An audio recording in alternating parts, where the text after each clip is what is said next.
আসসালামু আলাইকুম। আশা করি তোমরা বাড়িতে সবাই ভালো আছো। তোমরা সবাই জানো যে আমরা সবাই বাড়িতে ঘরবন্দি বিশ্বব্যাপী কোভিড-19-এর জন্য। যাই হোক, এই কোভিড-19-এর মধ্যেও তোমাদের স্বার্থে আমরা এক হিসাবে বলতে পারো যে তোমাদের স্বার্থেই আমরা এই অনলাইন ক্লাসগুলো চালিয়ে যাচ্ছি। তো আশা করি তোমরা এই অনলাইন ক্লাসগুলো বাড়িতে দেখো এবং এনজয় করো এবং এখান থেকে কিছু শিক্ষা নেওয়ার চেষ্টা করো। সবচেয়ে বড় কথা, অনলাইন ক্লাস হয়তো হচ্ছে, কিন্তু এক্ষেত্রে আমরা হয়তো বুঝতে পারছি না তোমরা কতটা শুনছো বা সেখান থেকে কতটা আমরা ফিডব্যাকও নিতে পারছি না, বা সেখান থেকে কতটা তোমরা উপকৃত হচ্ছে সেটাও আমরা জানতে পারছি না। তো আমরা আশা রাখবো তোমরা এগুলো খুব উইথ র্যাপ্ট অ্যাটেনশান ক্লাসগুলো প্লিজ শোনো, এবং তাতে এইভাবে যতটা আমরা চেষ্টা করছি তোমাদের সিলেবাসগুলোকে আমরা আগিয়ে নিয়ে যেতে পারি। এবং এখান থেকেই তোমাদের আপাতত এখন শিখতে হবে। জানো তো কন্ডিশান এমনই একটা মানে অবস্থায় পৌঁছে গেছে, সেখান থেকে সত্যি ঘর থেকে বেরোনোও খুব মারাত্মক একটা ব্যাপার হতে পারে যখন তখন। এই অবস্থায় আমরা চেষ্টা চালিয়ে যাচ্ছি তোমাদের ক্লাসগুলো করার জন্য। তো যাই হোক, আমরা সরাসরি আজকে আমি আগে 3টে ক্লাস করেছিলাম যে today I will discuss about clause এবং the functions of clause and various types of clause, because clause is a very important part of joining, and if you know the joining properly, if you want to know the joining properly, you must learn the clause and joining are correlated, you may say. That's why to join sentences you must learn clause. So today I will discuss about clause. তো clause নিয়ে আমরা আলোচনা করব। সর্বপ্রথম আমরা বলি যে what is clause. Clause মানে clause, what is clause, clause কি মনে হতে পারে, ক্লজ কি? ক্লজ হচ্ছে বাংলায় যেটা আমরা বলবো, ক্লজ মানে বাক্যাংশ। ক্লজ মানে বাক্যাংশ। ক্লজ হলো clause is some group of words. Clause is some group of words which contains a finite verb. তো যার বাংলা অর্থ করলে হয়তো এটা দাঁড়াবে, ক্লজ হলো কিছু গ্রুপ অফ ওয়ার্ডস, কিছু শব্দ সমষ্টি, যে শব্দ সমষ্টির মধ্যে একটা ফাইনাইট ভার্ব বা সমাপিকা ক্রিয়া থাকে। সমাপিকা ক্রিয়াযুক্ত, এক কথায় সমাপিকা ক্রিয়াযুক্ত পার্ট অফ সেন্টেন্সকে, গ্রুপ অফ ওয়ার্ডসকে তুমি বলতে পারো ক্লজ। আশা করি এক কথায় মনে রাখবে যে ভার্বযুক্ত পার্ট অফ ওয়ার্ডস বা ভার্বযুক্ত গ্রুপ অফ ওয়ার্ডসকেই আমরা ক্লজ বলবো, এবং সেই ভার্বটা অবশ্যই ফাইনাইট ভার্ব হতে হবে। আবার অনেক সময় ফাইনাইট ভার্বটা প্রকাশ্যভাবেও থাকে, আবার উজ্জ্ব অবস্থায়ও থাকতে পারে। যাই হোক, ক্লজের উদাহরণ দেওয়ার আগে আমার মনে হয় ফ্রেজটা একটু বলা উচিত।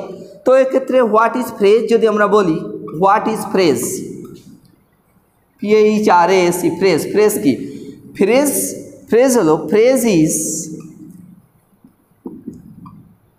সাম গ্রুপ অফ ওয়ার্ডস,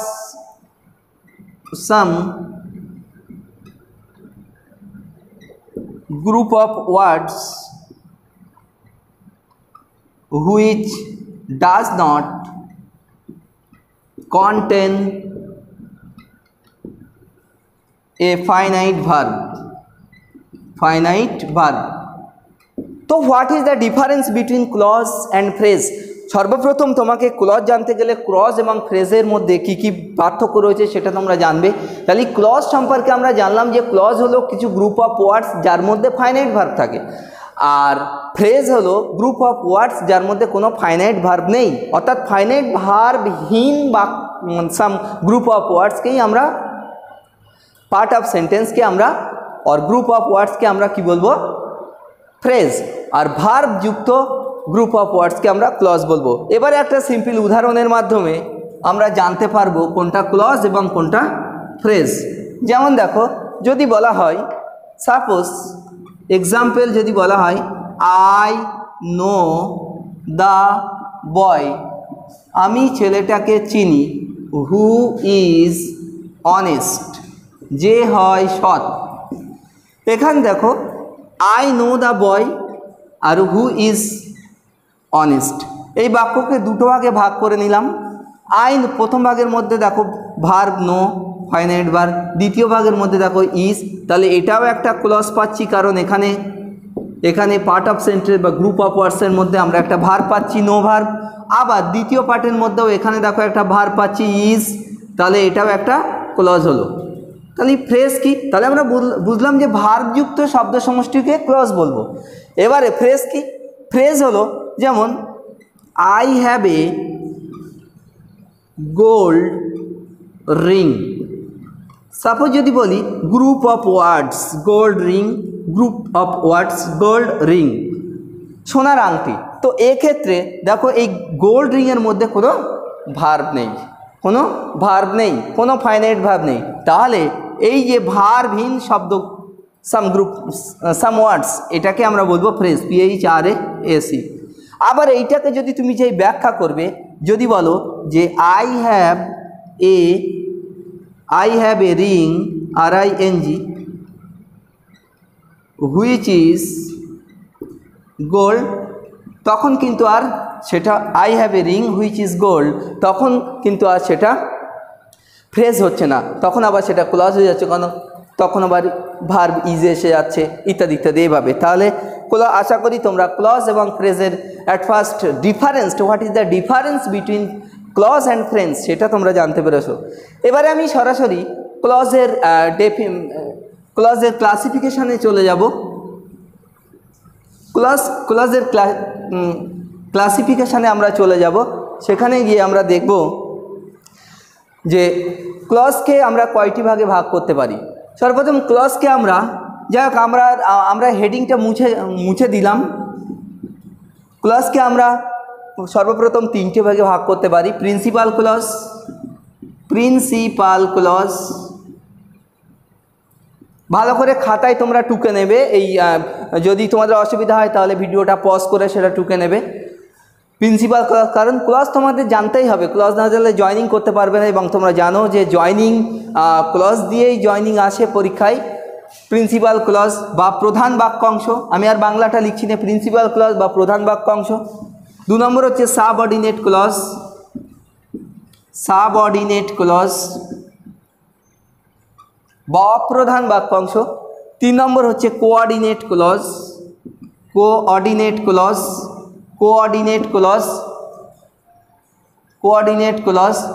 বা সংযোগমূলক বাক্যাংশ। প্রিন্সিপাল ক্লজ বা প্রধান বাক্যাংশ, সাবঅর্ডিনেট ক্লজ বা অপ্রধান বাক্যাংশ, কোঅর্ডিনেট ক্লজ বা সংযোগমূলক বাক্যাংশ। এবারে আমরা এক এক করে ডেফিনেশনে চলে যাব। What is principal clause? Principal clause কোনটি? তোমাদের আমরা এক এক করে মনে করে রাখবে। যে বাক্যাংশটি, আমি আর লিখছি না, যে বাক্যাংশটি নিজে নিজে স্বাধীনভাবে অর্থ প্রকাশ করতে পারে, that means the part of a sentence which is independent, the part of sentence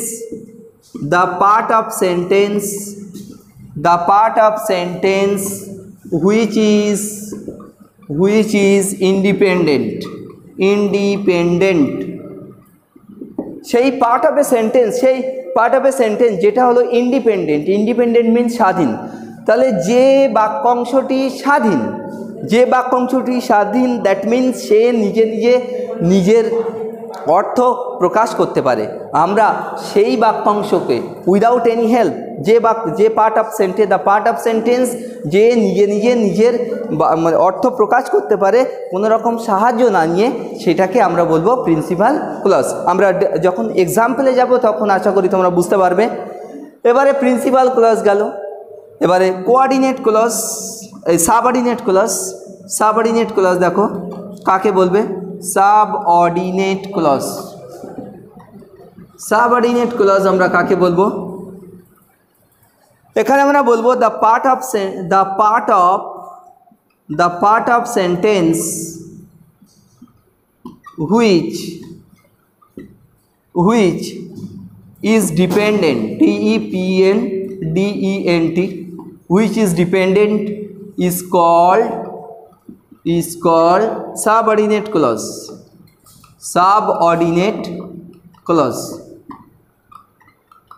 অর্থাৎ যে বাক্যাংশটা নিজে নিজে স্বাধীনভাবে অর্থ প্রকাশ করতে পারে না, সেই বাক্যাংশকে তোমরা কি বলবে, যে সাবঅর্ডিনেট ক্লজ।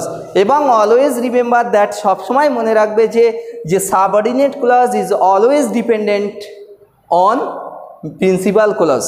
সাবঅর্ডিনেট ক্লজ সবসময় প্রিন্সিপাল ক্লজের উপরে নির্ভর করে। তাহলে আমরা খুব সিম্পলভাবে যদি বাংলায় বোঝাতে বলতে চাই, যে বাক্যাংশ নিজে নিজে অর্থ প্রকাশ করতে পারে সেটাকে বলবো প্রিন্সিপাল ক্লজ, যে বাক্যাংশ নিজে নিজে অর্থ প্রকাশ করতে পারে না সেটাকে বলবো subordinate clause.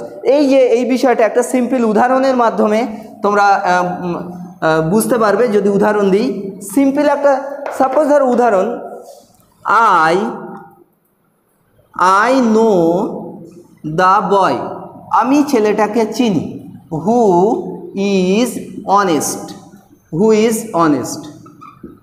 This is a full sentence, and if I divide the sentence, I will get the two parts of the sentence. I know the boy, this is the first part, and the second part is who is honest. দ্বিতীয় দুটো part আমরা পেলাম। এই দুটো পার্টের মধ্যে দেখো, I know the বয় এটাও একটা ক্লজ, কারণ এখানে একটা ভার্ব রয়েছে। আবার হু ইজ অনেস্ট এটাও একটা ক্লজ, কারণ এখানে একটা ভার্ব রয়েছে। এর আগে আমি ক্লজের ডেফিনেশন দেওয়া হচ্ছে, ভার্ব যুক্ত সাম গ্রুপ অফ ওয়ার্ডসকে আমরা ক্লজ বলবো। তো এটাও একটা ক্লজ, এটাও একটা ক্লজ। এবারে আমার কথাটা হলো কোনটা সাবঅর্ডিনেট আর কোনটা প্রিন্সিপাল। এবারে দেখো, আই নো দ্য বয়, এই বাক্যাংশটা নিজে নিজে স্বাধীনভাবে অর্থ প্রকাশ করতে পারছে। তুমি যদি হু ইজ অনেস্ট সাপোজ ধরো নেই, হু is honest, I know the বয় এটা নিজে স্বাধীনভাবে অর্থ প্রকাশ করতে পারছে, তাহলে এটা কি প্রিন্সিপাল ক্লজ? Principal clause. আবার দেখো, এবার আই নো দ্য বয়, এবারে তারপরে দেখো হু ইজ অনেস্ট, যে হয় সৎ। এই বাক্যাংশটা কিন্তু আমরা যদি শুধু বলি হু ইজ অনেস্ট, যে হয় সৎ, তাহলে আমাদের তো অর্থ প্রকাশ হচ্ছে না, আমাদের অর্থ পূর্ণাঙ্গভাবে প্রকাশ হচ্ছে না। ঠিক আছে, তো এক্ষেত্রে এই যে part of sentence who is honest, it is totally depend on the part I know the boy, that means principal clause. এই পার্টটা তাহলে সবসময় এই পার্টের উপরে নির্ভর। এই পার্টটা যদি না থাকে, আই নো দ্য বয় যদি না থাকে, হু ইজ অনেস্টের কোনো মিনিং, টোটাল মিনিং আসছে না। তাই এই হু ইজ অনেস্ট এইটা হচ্ছে সাবঅর্ডিনেট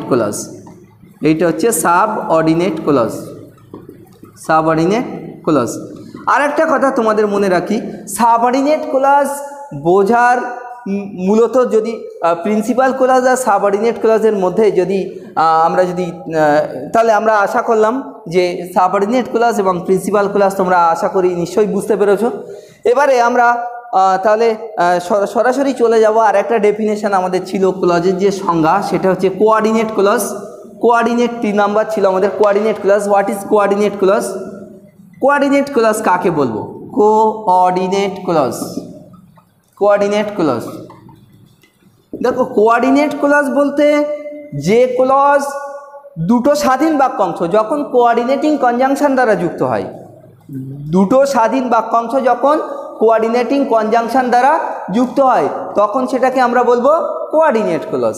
সাপোজ ধরো যদি বলা হয়, যদি আমি বলি যে আই নো দ্য বয়, যদি বলি হি ইজ পুয়ার বাট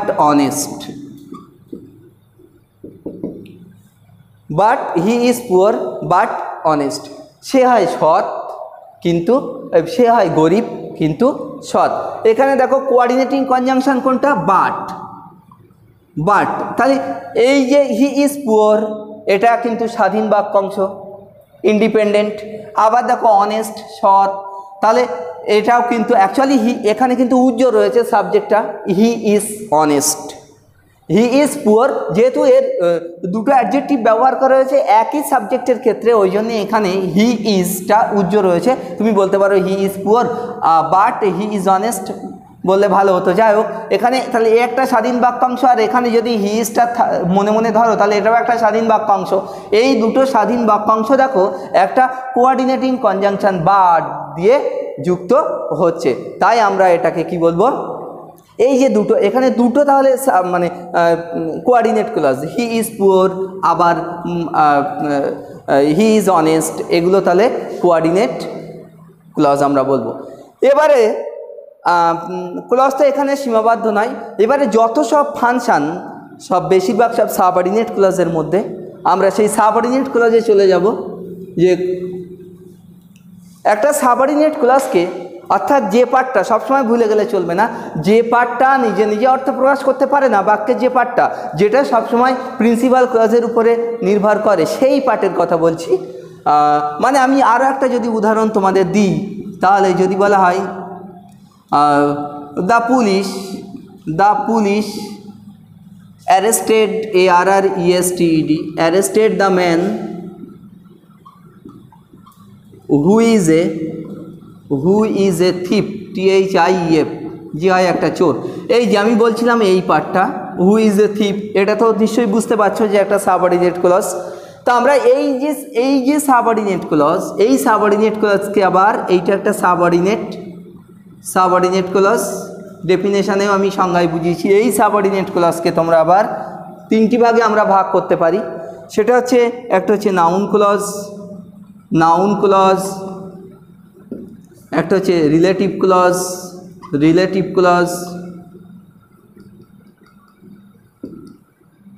আর এক বা অ্যাডজেক্টিভ ক্লজ,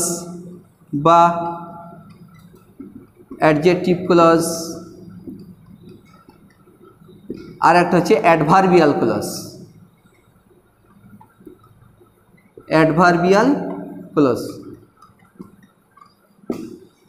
তাহলে এই যে নাউন ক্লজ হলো, রিলেটিভ ক্লজ বা অ্যাডজেক্টিভ ক্লজ হলো, আর অ্যাডভার্বিয়াল ক্লজ হলো। তাহলে আমরা সাবঅর্ডিনেট ক্লজকে তিন ভাগে ভাগ করলাম, নাউন ক্লজ, রিলেটিভ ক্লজ আর অ্যাডভার্বিয়াল ক্লজ। এবার আজকে আমি যেটা তোমাদের সংক্ষেপে আলোচনা করব সেটা হচ্ছে নাউন ক্লজ। নাউন ক্লজ কাকে বলে, কোন সাবঅর্ডিনেট ক্লজগুলোকে নাউন ক্লজ বলে, এবং তার কি কি লিঙ্কার জয়নিং করার ক্ষেত্রে সেগুলো নিয়ে একটু আলোচনা করব। তাহলে আমরা প্রথমে নাউন ক্লজে চলে যাচ্ছি। Noun clause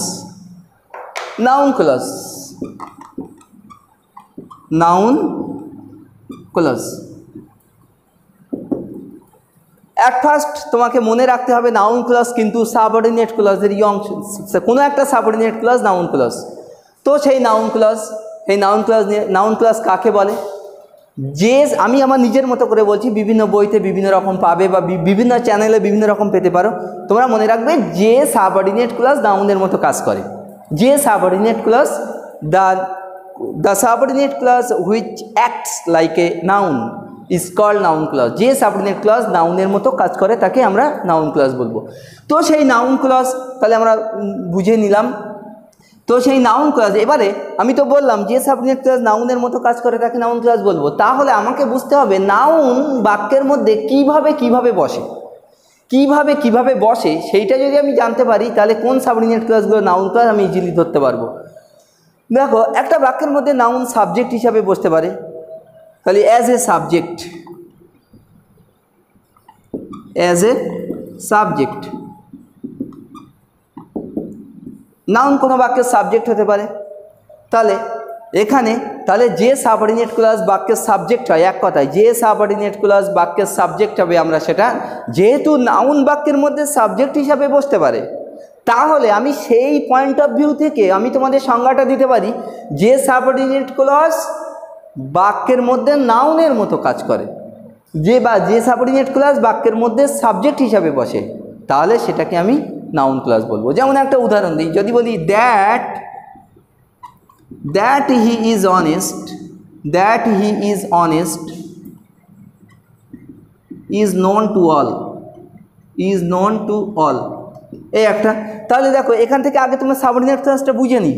that he is honest, linker দিয়ে অংশটা, এটা সবসময় সাবঅর্ডিনেট ক্লজ হয়।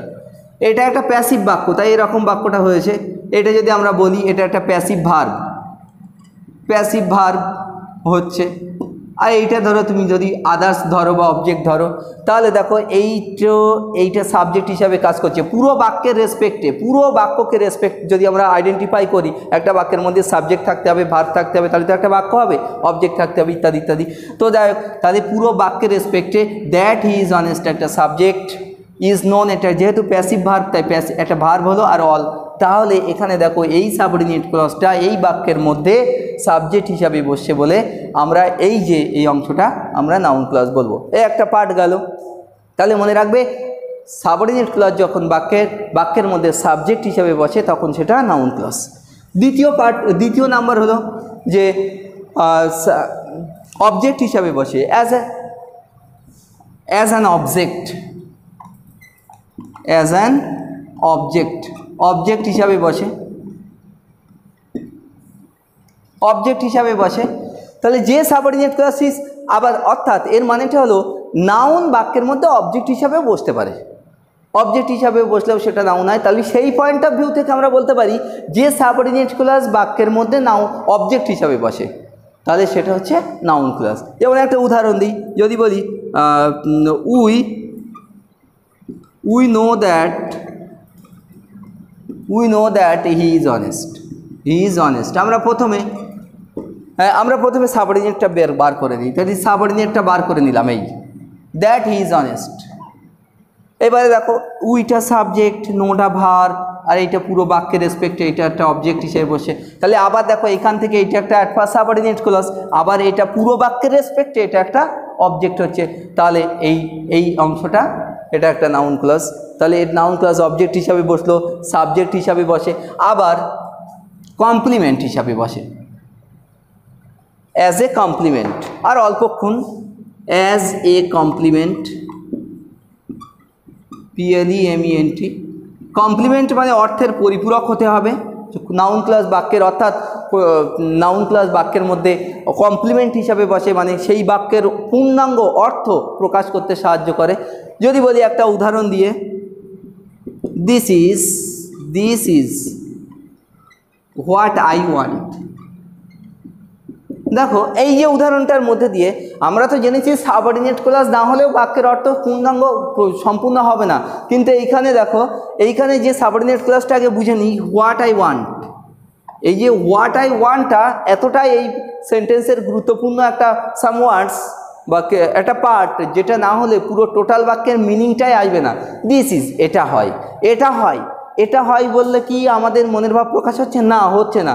তাহলে এখানে এই সাবঅর্ডিনেট ক্লজটা ব্যাপকভাবে গুরুত্বপূর্ণ। এই হোয়াট আই ওয়ান্ট, এটা হয়, এটা সেই যেটা আমি চাই, যেটা আমি চাই। তাহলে এই হোয়াট আই ওয়ান্ট এটা এই অংশটা ইজ ভার্বের কমপ্লিমেন্ট হিসাবে বসছে, অর্থাৎ ইজ ভার্বকে পূর্ণাঙ্গ সাহায্য করছে তার অর্থটা পূরণ করতে। তাই এটা একটা কমপ্লিমেন্ট। এটা সর্বপ্রথমের পরিচয় একটা সাবঅর্ডিনেট ক্লজ।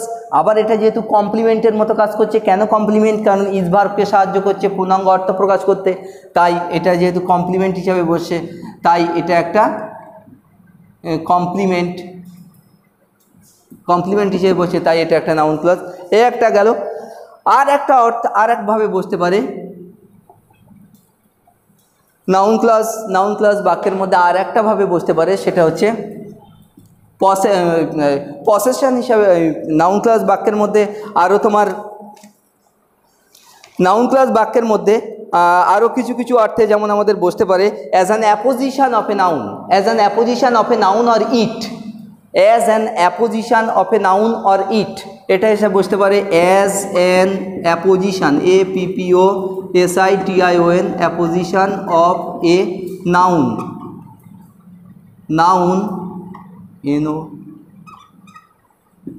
অর ইটের অ্যাপোজিশন হিসাবে। অ্যাপোজিশন মানে কি? অ্যাপোজিশন মানে যে এই অ্যাপোজিশন মানে তার পাশেই বসা। তো তার একটা উদাহরণ যদি আমরা দেই, আমরা বলবো তার যদি আমরা একটা উদাহরণ দিই, যেমন it is true that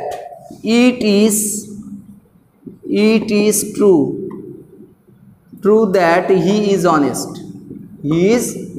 honest. দেখো এখানে এইটা হচ্ছে সাবঅর্ডিনেট ক্লজ। এই সাবঅর্ডিনেট ক্লজটা কার অ্যাপোজিশন হিসাবে বসে ইটের অ্যাপোজিশন হিসাবে বসছে।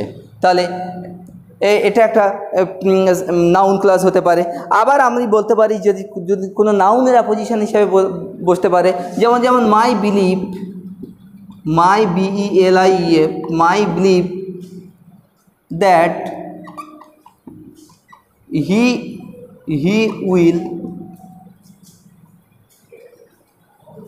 he will get the success.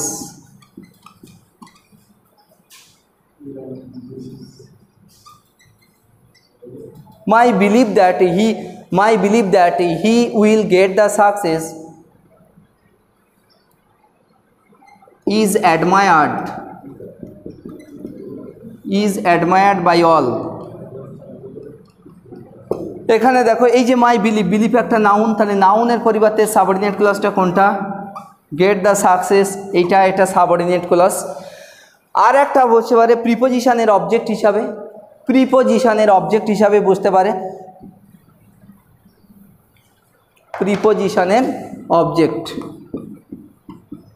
Preposition এর অবজেক্ট হিসাবে বুঝতে পারে।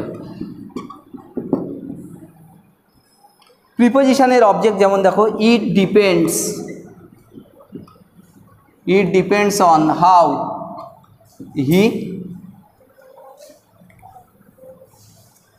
হি বিহেভ। তাহলে দেখো এখানে এই হাউ হি বিহেভ এটা একটা সাবঅর্ডিনেট ক্লজ। এই সাবঅর্ডিনেট ক্লজটা অন প্রিপোজিশনে, পুরো বাক্য এইটা সাবজেক্ট, এটা ভার্ব, এটা একটা প্রিপোজিশন, বুঝতেই পারছো প্রিপোজিশন, আর এটা পুরো অবজেক্ট, তাহলে এই প্রিপোজিশনের অবজেক্ট হিসেবে বুঝতে পারি। তাহলে আমরা জানলাম যে নাউন ক্লজ বুঝতে গেলে তোমাকে নাউন ক্লজের 5টা বৈশিষ্ট্য, নাউন ক্লজ কোন কোন জায়গায় বসে। Noun clause may be used as a subject, noun clause may be used as an object, noun clause may be used as an object of a preposition, noun clause may be used as an apposition of it or a noun, আবার noun clause may be used as a complement। তাহলে এই যে 5টা ভাবে আমি বোঝালাম, যে এই 5টা ভাব যদি আমরা মনে রাখি তাহলে নাউন ক্লজ বুঝতে আমি সহজ। এক কথায় যে এই সাবঅর্ডিনেট ক্লজটা, কোনো সাবঅর্ডিনেট ক্লজ যখন এই 5 ভাবে বসবে, সাবজেক্ট হিসাবে বসবে, অবজেক্ট হিসেবে বসবে, প্রিপোজিশন হিসাবে বসবে, কমপ্লিমেন্ট হিসাবে বসবে বা ইত্যাদি, এই যে 5 ভাবে যেটা বললাম এইভাবে যখন বসবে তখন সেটা হবে নাউন ক্লজ। এবারে আমরা নাউন ক্লজের জয়নিং, নাউন ক্লজ দিয়ে আমরা পরীক্ষায় সাধারণত আমাদের মাধ্যমিক পরীক্ষায় জয়নিং দেয়। এই নাউন ক্লজের জয়নিংগুলো আমরা একটু অতি সংক্ষেপে একবার বলে দেব। আমরা একদম ক্লাসটা শেষের পথে। নাউন ক্লজ দ্যাট দিয়ে হতে পারে, that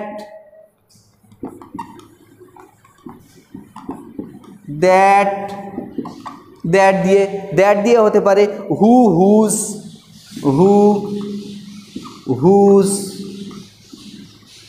that whose, whom what,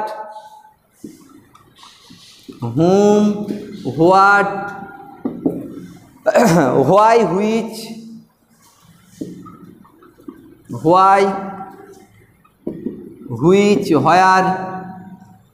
হোয়ারটা একটু কনফিউশনে, হোয়ার দিয়েও হয় নাউন ক্লজ, হোয়ার। এইগুলো মূলত আমরা নাউন ক্লজ দিয়ে আমরা হাউ,